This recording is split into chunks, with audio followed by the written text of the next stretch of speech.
Hello and welcome to Military Mantra. In this interview, we have today's squadron leader Rohit Chauhan, who have served in Indian Air Force for close to 10 years. And in this interview, we'll try to understand his journey of joining Indian Air Force, life within Indian Air Force, and various life lessons that he has learned over his service. So thank you, sir, for coming on this interview and welcome.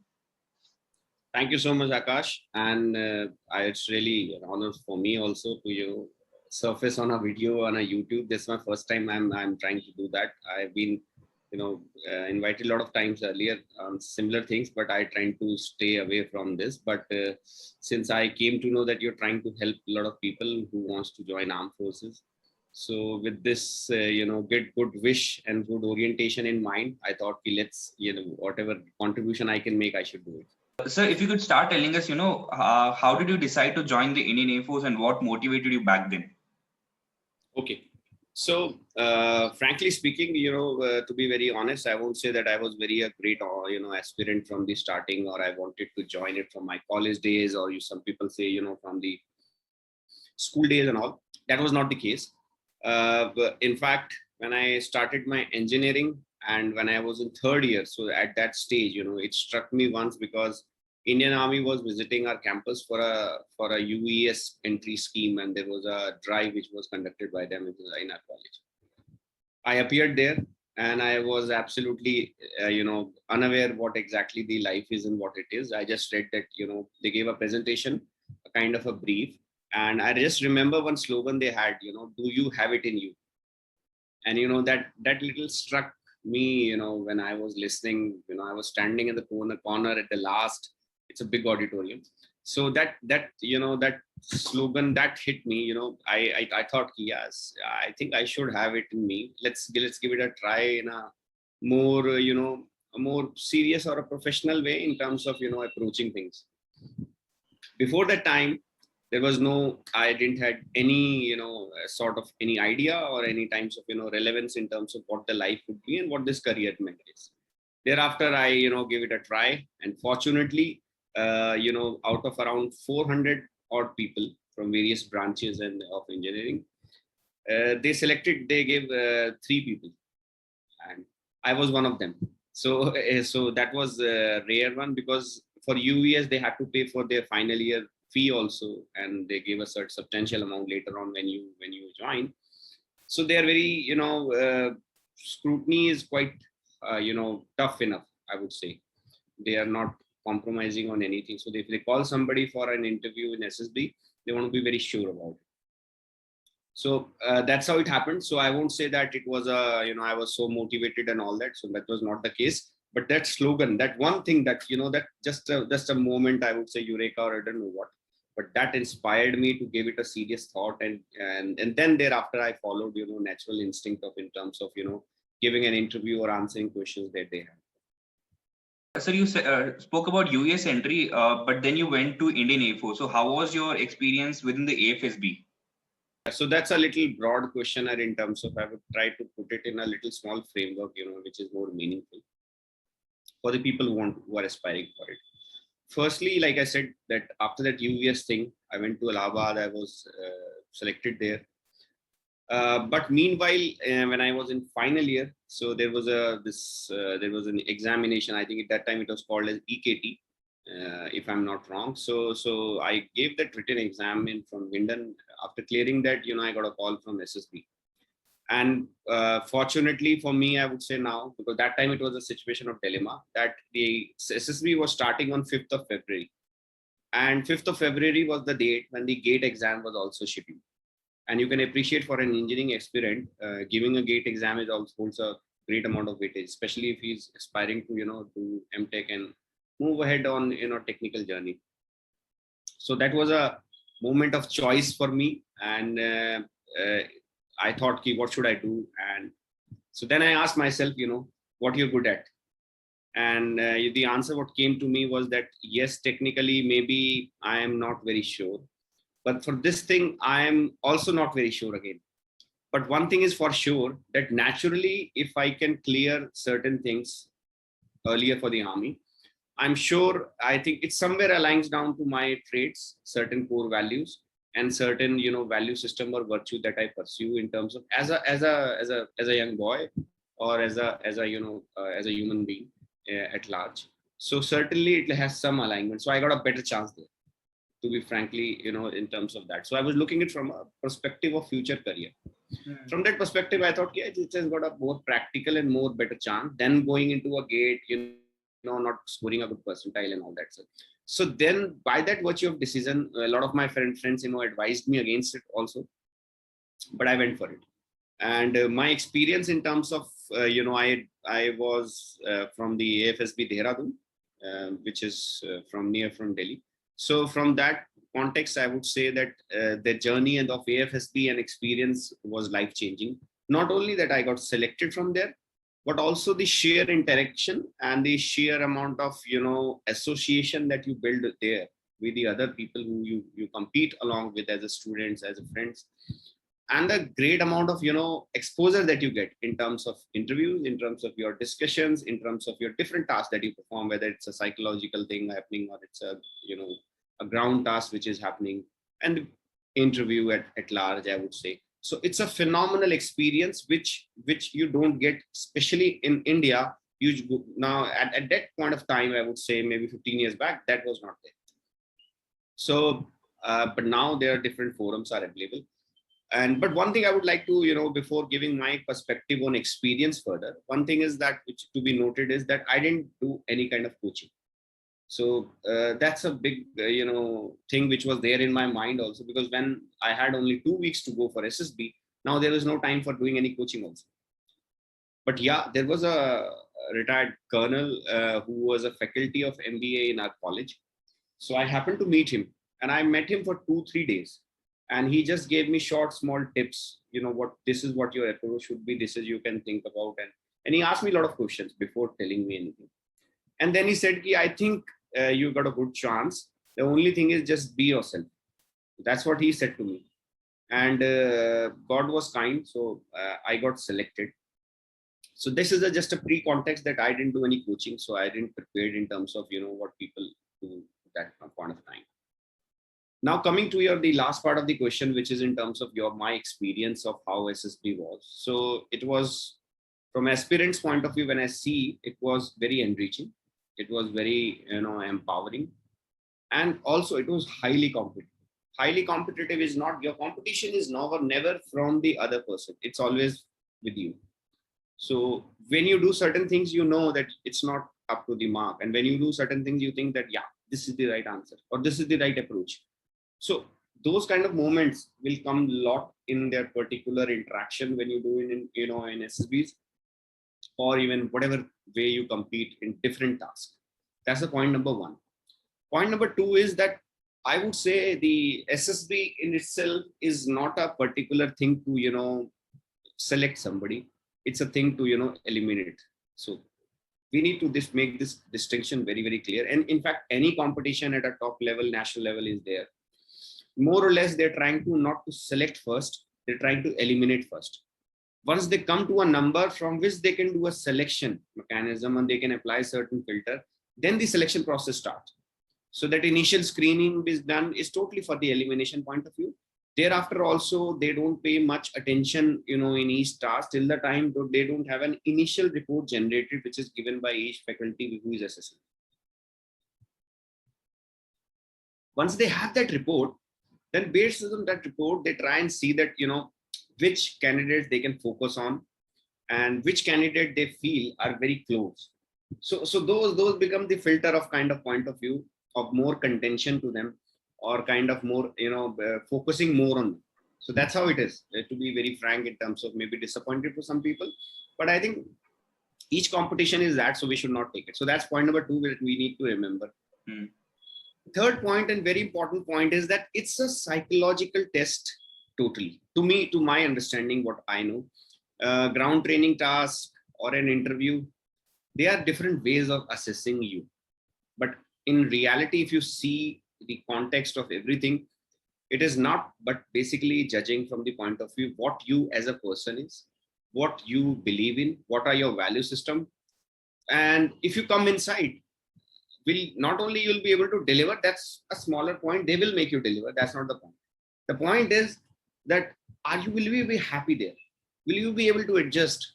will you not think of running away, or will you not see the thing from the point of view that I'm caught at a wrong foot and I've spoiled my life, or I'm stuck. I should have been doing something great, like I would going to US, go to MS, or clearing GMAT and going to Harvard, thinking a lot of things. So the point of view is somebody who can be contented inside. That's the whole crux of the matter. So they're looking for a psychology which is there.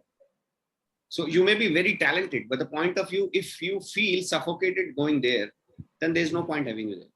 Got it. So your extra talent or under talent both goes out of the picture. And I'm sure most of the people, you have interviewed a lot of people out there, I think given us some kind of similar architecture to this thought process.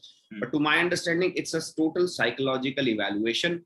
It doesn't matter how well you do in a ground task, whether you solve so many problems or not. No, that's not they're looking at. They're not looking at to do it, solve a problem from a fatta or a balti or something like that. That's not the task. The task is psychological. They want to see your problem solving approach. They want to see how analytical you, how precise you are, how presence of mind you can possess, and also a little bit how, in terms of nature, how selfless and joyful you are. Can you represent a particular team? Can you represent a particular squadron, or can you represent a particular unit? That's what their overall line of checking. So these are the three key points, I think, in terms of their evaluation criteria. The overall thing will be very detailed. I think then so that we can discuss in terms of other questions how things can be. But I think if broadly to summarize, I have to give you is that it's a total psychological evaluation. Firstly for elimination, and then for selection to find the right fit who can don the maybe blues or olive green or whites, that depends. But the point is that can they fit into their fix of teams and the requirement they have going. I think that's the whole approach. Got it. So nowadays we hear about off-the-like qualities. We call it OLQ. There are some 15 OLQs. What is your perspective about them? Do we develop them and go, or it gets eventually developed over training? So what is your perspective on OLQs? Okay, yeah, it's a very good question. Basically, OLQs we a lot of heard, and I would say that it's a very kind of a misnomer, but often at times, even after you join, you do training, it takes a time to understand what exactly OLQ means. So, if a aspirant is curious about what is this so-called OLQ, or how do I possess it or display it, is no joke, and is definitely a mystery for him, and that's totally acceptable.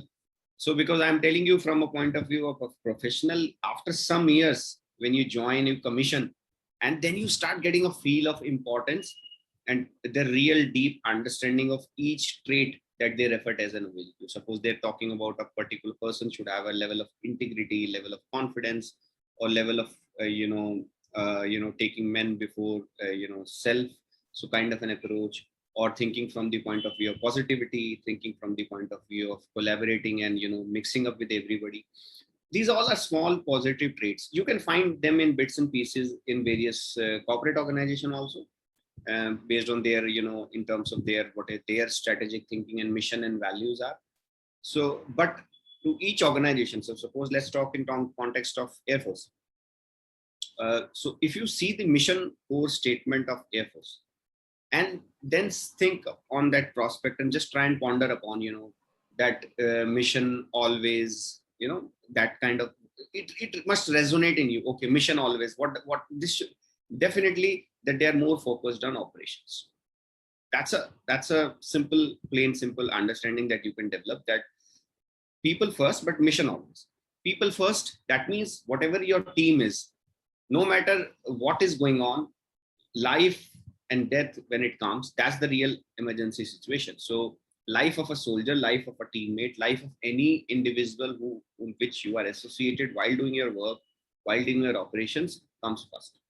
Thereafter, the importance is not you again. The importance is the work you do. And then subsequently you will come, which will again come automatically, not through you. So that's the kind of understanding you can develop from the mission statement or the value system that any organization say, we believe in this thing. Now, once you have done that, then you need to align yourself, your value system, your things, and just what you can do is a kind of a simple SWOT analysis of yourself: strength, weakness, opportunity, threats, kind of a matrix. See what is good in you, and you know your weaknesses, you know what you can do, what you can't do. And based on your strength, just see how much they align to the OLQs. So from the perspective of confidence, so suppose somebody is very shy in public speaking, for example. So now there can be a question that, can I command people? Can I talk to people? Can I talk to large gathering? Yes, it's a genuine question, which means you need to work on it.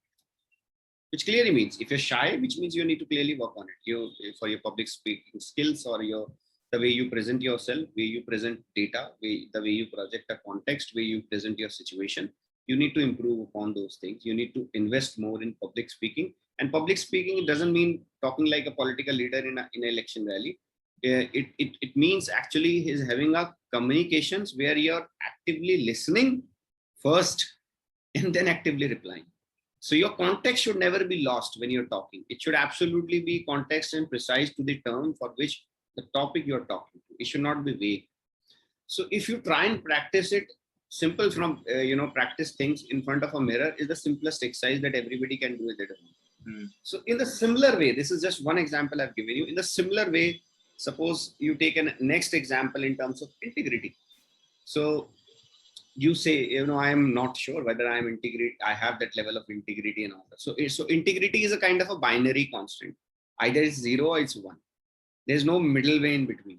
Either if you can, return a 1 rupee to a shopkeeper when you buy something and he forget to ask you, I think that's the integrity. If you don't have, then you don't have.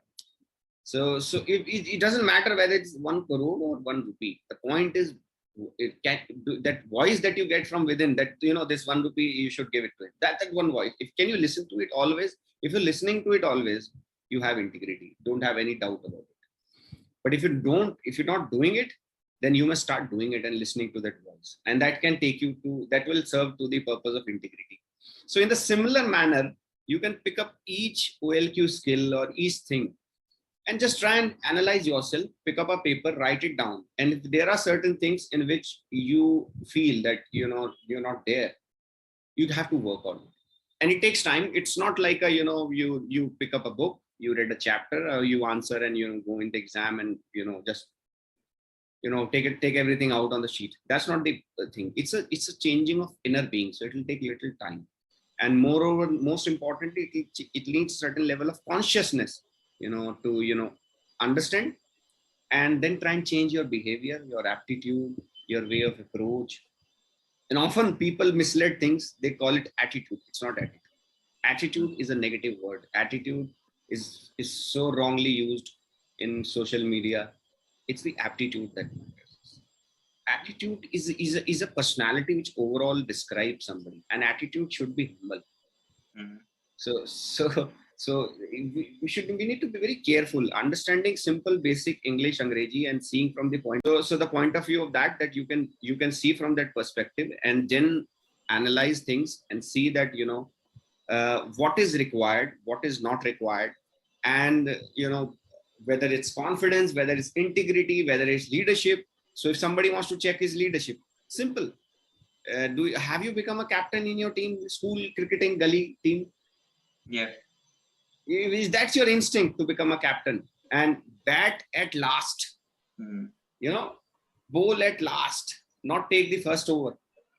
So if you have that instinct, taking little responsibility and having that attitude of, in terms of, giving and not taking.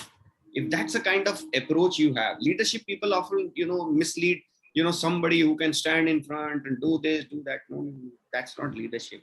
That's only initiative. That's the one part of leadership. Leadership is a very big gambit. Got it. And the most important quality of it is being little selfless, taking team first, taking everything first before self. Got it. So that's the whole approach. So with each OLQ skill, you keep aligning yourself, check yourself, and then you build a improvement plan on that. So this is my perspective of understanding of OLQ, especially calibrated for the aspirant, that how they can improve. Got it. I hope it makes sense. Yes, sir. Sir, after your SSB, you would have gone to AFA, that is Air Force Academy. So how was your experience back then in the academy? Any memorable incidents that you would like to share with the audience? Oh, there's a lot of them. There are a lot of them. Very naughty ones, and very, I would say, grilling sessions, and very hard lessons also. Oftentimes in terms of what work we have done. But basically now, if I look back, even when we look back past, we always feel good about past. That's a general conjunction. Life is, because life is always good. We only make mess out of it in our minds. So, but when I look back at Air Force Academy, it's full of amazing memories, and so nostalgic to even think about it. And there is a classic reason to it why I'm saying so. That you will always hear from a Fauji lot of words and a lot of jargons. But actually, there is a way of life, and there is a certain regime that is being followed. But here is a point in that when you're following certain regime, certain discipline in your life, suppose you've decided to get up at 5 a.m. in the morning. Daily you'll curse yourself while you get up. Daily you'll keep cursing yourself, and your mind will say, what are you doing? You're not asked me. I'm not signed up for this. What are you doing? Why are you doing this? Just take a nap, go for 30 minutes. And it's very tough. But moment you surpass your mind, and your automatic reflexes of your body and system takes over, and then it becomes a habit. When does that happen? You feel kind of a liberation and a freedom. You feel light. You feel, yeah, why would I was not doing it earlier? So that's the similar analogy if you use that, in terms of whatever grilling session you have in AFA, a tough life, waking up at 4:30, sleeping at night, and you are running like mad people, mad, absolute mad, just running. You don't know what you're doing. And initially for 15 to 20 days, maybe for a month, you will not even know what is happening in your life. What is happening? You're just breathing and just doing what is they're saying. So that's a kind of but I think at the midterm of the stage of AFA, and then you'll start understanding the logic of things, and then you'll start enjoying it.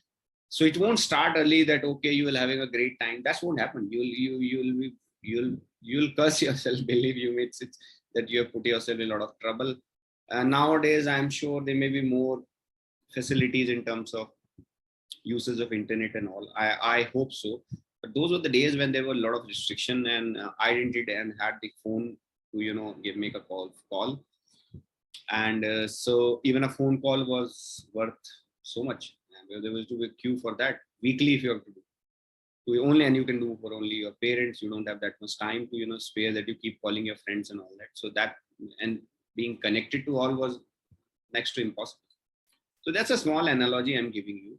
But in those times when a small letter comes from your family and friends, a handwritten letter, it means something. I've got a collection here and today, and I keep whenever, maybe once in a year or so, and I just look back to those, and I feel so great about it. That's a treasure I have. So what I'm trying to say here is that, when you follow certain discipline, when you follow certain regime, a diet, any kind of regime. So Air Force Academy is a regime to turn a normal person into a soldier like, to turn a normal person, make him tough, especially mentally, and yes, a bit physically. So make him that strong in all these contexts, make him that strong in terms of what is the requirement of organization, training him both professionally later on will take over more, but especially initially as from a raw point of view, and turning and polishing him in terms of building certain special qualities, certain gentleman like qualities, you can say, or qualities we can sharpen his mind, qualities which are required as an individual to do well in professional life. And very simple things: how to eat, how to walk, how to talk, and how to run. Not very big things. Flying aircraft comes very late, or you can say working on a system comes very late, or working on a file comes very late. But the point is the simple things as an individual. So that is what Air Force Academy teaches initially. And once you understand the logic of it, then you start enjoying it. And later on, it becomes a basket of great memories that you can cherish later. Got it. Sir, you were a technical officer. So how does the journey of a technical officer look like after AFA? You would have gone to AFTC probably, and then to further training. So how does that training look like? Okay. So when I left last, and I think till the time, and I'm sure it's still continuing, the pattern is same. So after 6 month training at Air Force Academy, you go to Air Force Technical College, which is a name is college, but basically that's also academy. So that's in Bangalore, and your regime will change. It will not be that strict, and your approach of faculty members and people who are training you and people who are working with you will change. It will change from instructoral to coaching style, and also they'll treat you like a fellow officer, and you'll also mature in an organization. 6 months you understand the requirement, and now you also understand from the point of view that to become a good soldier or to become a good officer or to become a good defense professional, what things you should focus on, and what are the areas in which you would like to propel further and go further. Additionally, one thing also happens that when we go along in this journey and we try and see different people in AFA. So at the point of view, suppose a child is growing, if we have to take an analogy, he watches his parents very carefully. If his parents reads a book, he reads a book. If they watches TV, he watches TV. If they are hooked on YouTube, he will be hooked on YouTube. So whatever they imitate basically. So as a cadets also, people imitate. So whomsoever the officers they are seeing, so they try to see themselves, okay, fine, somebody is very, very, thorough and smart and, very absolute product style. So somebody who has that genuine liking, he will see, okay, fine, I would like to, be like him.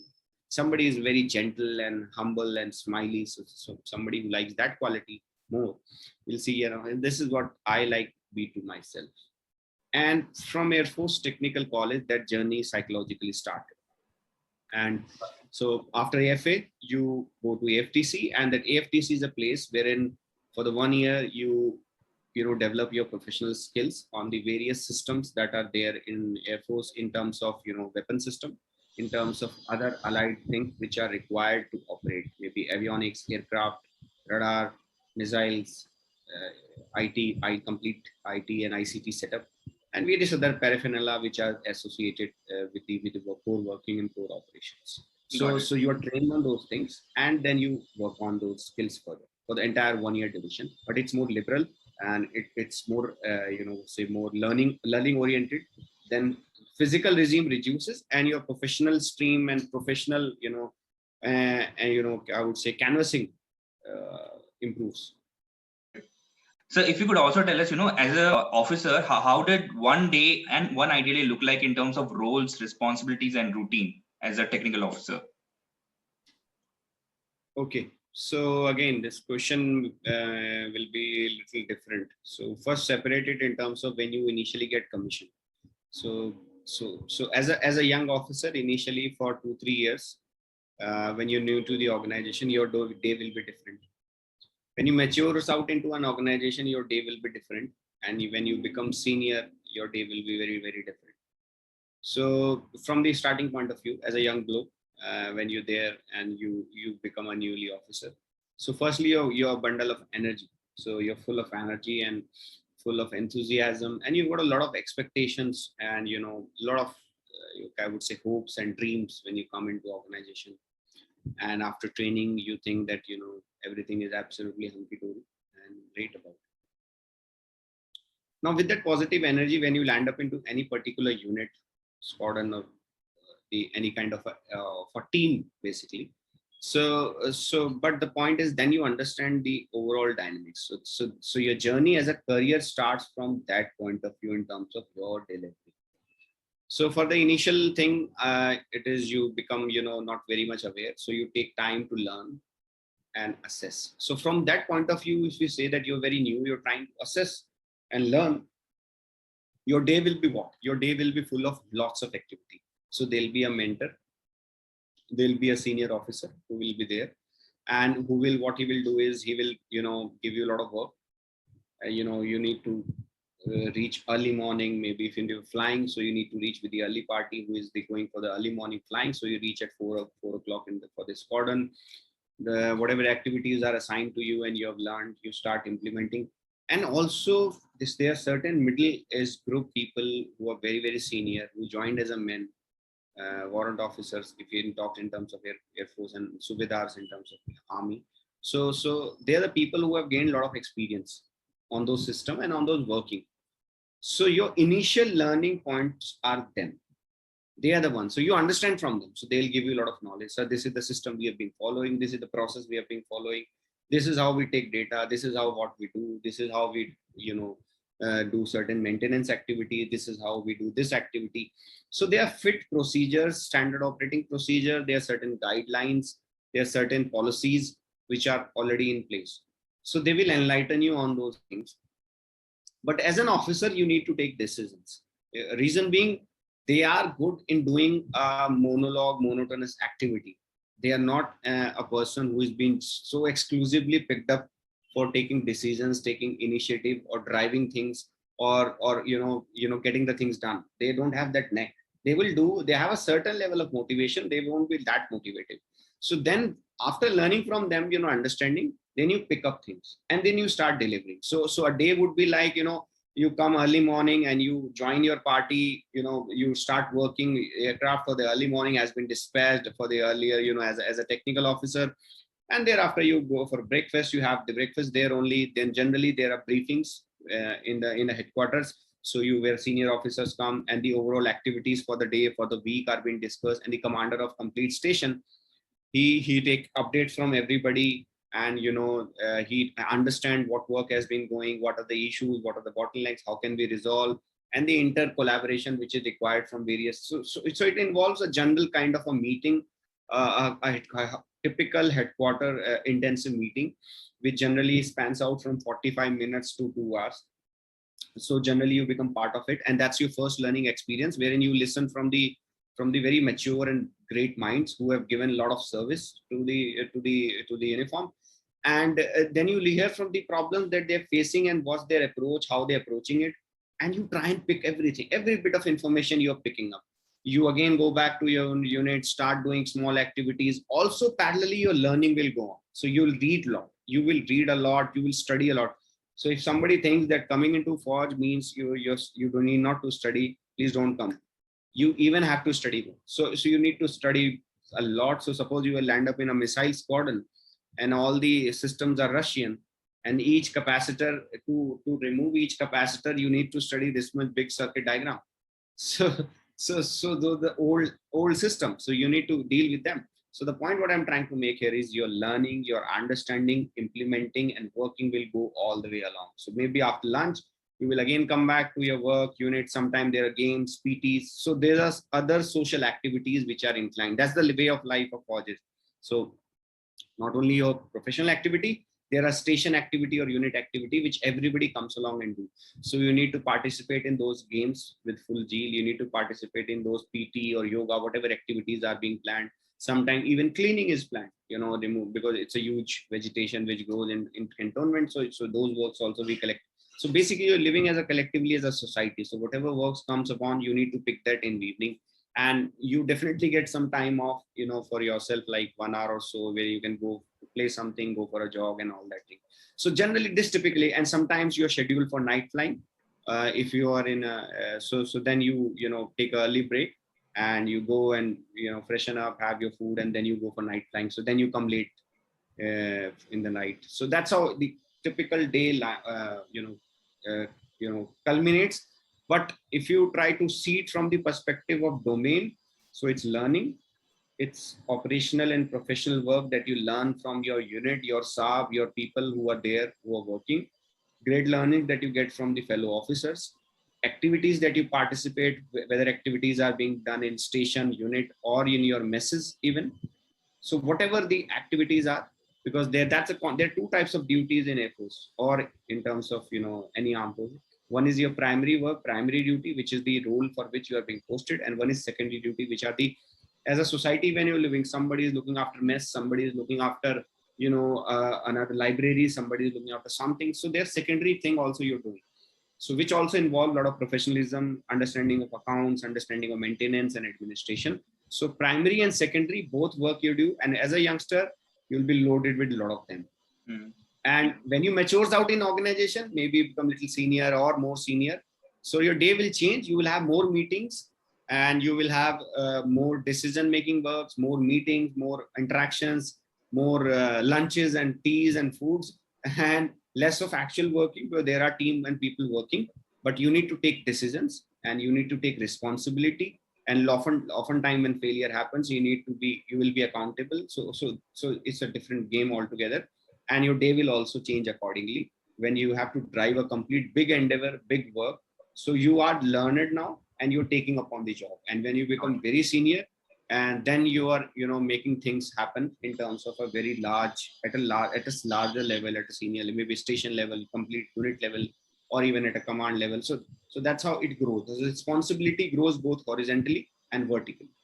Got it. Sir, you have also done, para jump. So how does somebody opt for it from Indian Air Force, and how was your experience of, jumping out of an aircraft? Oh, so that was one of the best experience I had in terms of adventure life. And yes, it's scary when you're standing on the tram.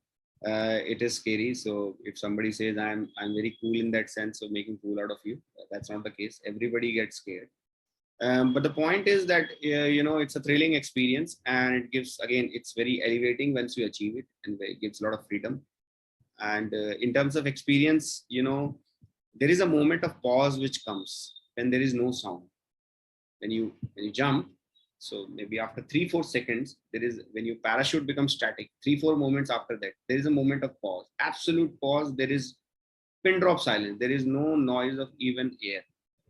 And when you look like that, in terms of if you're floating, you don't feel even air.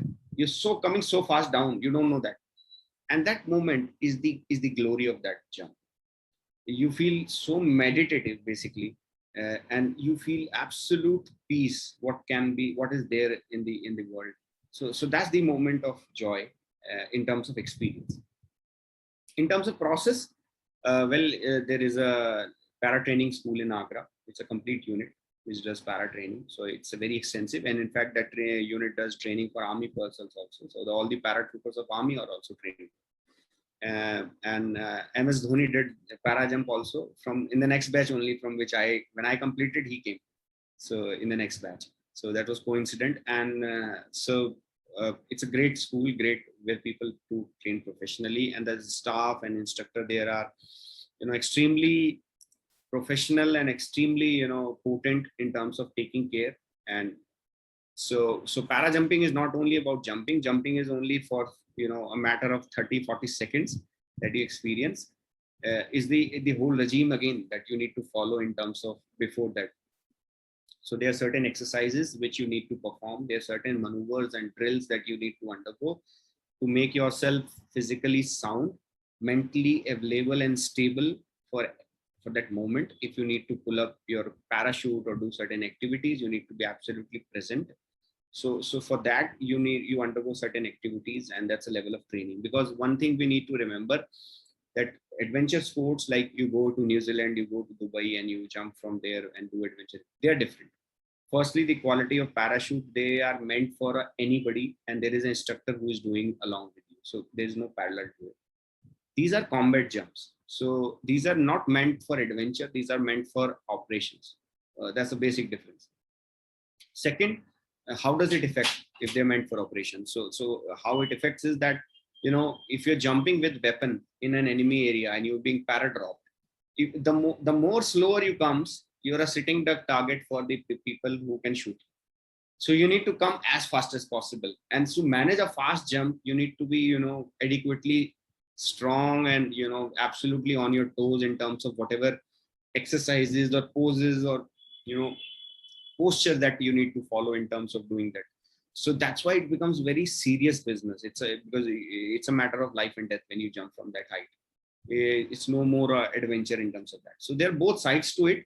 Yes, it's an amazing experience. Like I said, any regime is tough, but once you do it, you remember those things. So for me, it is, I think I never had a I done scuba and all, but nothing matches para. I think that's a most amazing experience in terms of adventure I had, and I'm thankful to Air Force for that. I think I got that opportunity, and I did jumps in daytime also, and did jumps in nighttime also. Got it. So you have spent 10 years in Indian Air Force. If I can ask you, right, any three life lessons that you still cherish? Any three? There are three life lessons. If I have to, pick out of there many. Number one is, I think, stay humble and focus on learning. That's the foremost lesson. One should be, the more humble you are, the better you become as a person. So that's the first lesson. And learning is the something, which you can never leave in life. The moment you stop learning, the moment you stop, I won't say reading is not always learning, but one part of it. So learning is more important. So when you moment you stop learning, your growth stops. And this growth stop is not something like you stop climbing a promotional ladder or a corporate ladder or something. Growth as a person, growth as a human being. So everything is interconnected. That's one. Second, I would, say is that your team matters most. And what I say in terms of team matters most is that, you may get a commendation, you may get an award, you may not get, but that is not a real merit of a person being judged on its professional ethics or what he achieved. The real merit and real achievement is that you did the task which were assigned to you, you were able to complete it well as per the requirement of organization. And secondly, the people whom you, with your work, with your team, especially a person below you, they still recall you, they still like you, they still talk to you, they are communicative, even if you left that unit or you left that place, they still misses you. And the moment that you carry, that's what the real accomplishment comes on, and say, yes, yeah, I left that time, and people say, yeah, you were a great, leader, or you were a great person to work with. So that's a great accomplishment. And to that, I think you need to have certain level of importance to the team dynamics, and which comes back to your EQ skills, or you can say human skills, basically. So that's the second thing. I think focusing on team is the second thing. And third and last would be, in terms of Air Force, would be is the ultimate thing, which is as a person, or as a say, when it comes to national cause, I think that's the paramount importance. So whether my ideology, whether my religion, whether my anything, what I believe, so I is always second one. And if you can live by that standard, and I think this is what great excellence is being achieved in life. Like, you can say this, talk about recent Olympic gold medalist yesterday, Neeraj Chopra. I think sensational feat at 23 years of age. We were not able to do it in many lifetimes. The amount of success, and success is not a medal, it's the way he did, breaking his own record, and the confidence. Can you imagine about the amount of regime and discipline and work he must have done with so many years past to achieve that single moment, that single throw? Is that what makes it special? It's not about the throw. It's about the amount that work he's put in. So, and that only comes when you actually feel for it, when you actually feel for a particular thing, which is very personal to you. You cannot tomorrow, everybody loves their nation. You can say, if you can't go and gaga over it, I love my nation, everybody loves it, and they're contributing in their own way. So whatever you do, whether you write a book, but the spirit should always be there, that ultimately it's the others who matter more than myself. I think these are the three key learnings which one should remember. And if you're able to, walk on these three things, success will come to you automatically as a byproduct, and definitely God will bless you to, become a better human being, great professional, and of somebody worthy of enough being remembering, and as a friend also. Got it. So my last question to you would be, a lot of aspirants will be watching this. What will be your message to all those who want to join the armed forces? So my message to all of them would be, firstly, to understand the process of evaluation, not in terms of activities, but as a process. And when I say that, there is a vast distinction between doing a group task and understanding what exactly is the group task. or when they're giving an interview and candidly talking about themselves, it's not about that you try and display that I am very intelligent, you try and display that I'm better than others, or you try and show something which you are not. It's not about that. It is about firstly what you are, and firstly why they are asking that question. So it is psychological. It is about your mental makeup, how tough you are. If you're not good at something, you can definitely say I am okay in it, but I can be better, and I'm working on it. This is what activities, these are the changes I have incurred in certain my regime, my daily life, to improve upon this aspect. And I firmly believe I'm going to achieve this level very soon, because I'm very serious to improve on this aspect. So if you can be frank and candid about the approach, I think interview or task is only an activity, but the behind the scenes, that activity is the requirement what they see from you. So as an aspirant, simply that few things that you need to remember: be yourself, display a positive mindset, no matter how worse the situation is. And that cannot come superficially. That cannot be like, like those picture, you write stories on picture, the same story is, that's not. Think from a honest perspective. Be honest to yourself. What can be the real positive in that? If you can see something very small thing, just write that. So the point what I'm trying to say is, be natural, be yourself. Don't behave like a posed parrot.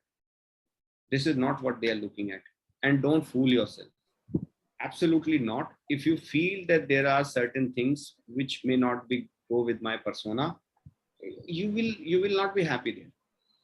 It's good for you. Tomorrow, it's not a question of job, it's a way of life. And thereafter you can follow other passion. There the how the Pandora is open for everybody for in various schemes. So treat it as a psychological test, treat it as a mental exercise, treat it as something in which you need to improve, treat it as something, where you can showcase what you believe, what you as a person is, and honestly tell whatever. If you say, suppose somebody asks you, why do you want to join? Now this question has been repeated over and over and times. And that interview is also asking all the people why you want to join. And he also knows what he's going to say. So what's so special about it? You give your answer. That may be stupidest of the answer, but you give your candid, absolute answer. And believe me, they can see through you. They can see through you everything. They're doing it day in and day out. So there's no point, manufacturing answers or doing this just for the job. Be yourself. If it's natural, it will come. Got it. And if it's not, believe you me, it's not worth it. Air Force is not the last job, and Air Force is not the one of the good organization. There are other good organization. There are other places. There are better, great people, great places to work. So don't feel, one problem I've seen with defense aspirants is that, they think this is the end of the road. And that's the biggest mistake, because when you do that, you pressurize yourself. You live in the world of anxiety and pressure. You will never get selected. And sorry to say that, but you will never get selected when you will become edgy about it, when you think this is end of the day, or when you think, this is the only thing I want. This should never have this thing. Whatever God has given, whatever we have in our life is right for us. That's why we have it. Got it. You like something, approach it, and then leave it. It happen, no happen, no problem. Got it. Go on to other things. So just don't make it a hawa out of it, and don't make it something so, such a big thing that mentally you become enslaved to it. You'll not be able to enjoy that particular process, that journey, that grind that you need to go through for achieving that. You should be able to enjoy it. You should feel positive about it. I think that's the goal, I would say. Again, it's a psychological thing. A lot of people will give them a lot of guidance and things and all, how to do tasks, how to do this, that. I think that is enough for them to, enough places are there to learn this. But what they need to actually do is to change their mental makeup. Got it. Yeah. So thanks a lot for your time. We spoke for an hour, and it was very enriching experience knowing from you your perspective about how mental makeup has to be changed, or to get selected, or to be a better human being in first place. So that was really enriching, and thanks a lot again, sir, for your time on this interview. And Jai Hind, sir. It's my pleasure, and I wish all the best, all the viewers and subscribers of your channel. To you also, all the very best. Do well, God bless. And just don't make, like I said, just don't make it only objective of your life. Life is very, very beautiful, full of different colors and different flowers. This is only one of them. Just take it like that. Believe me, you will have the best chance to do it. Got it. Thanks a Take lot, care. sir. Jai Hind. Thank you. Thank you. Jai Hind.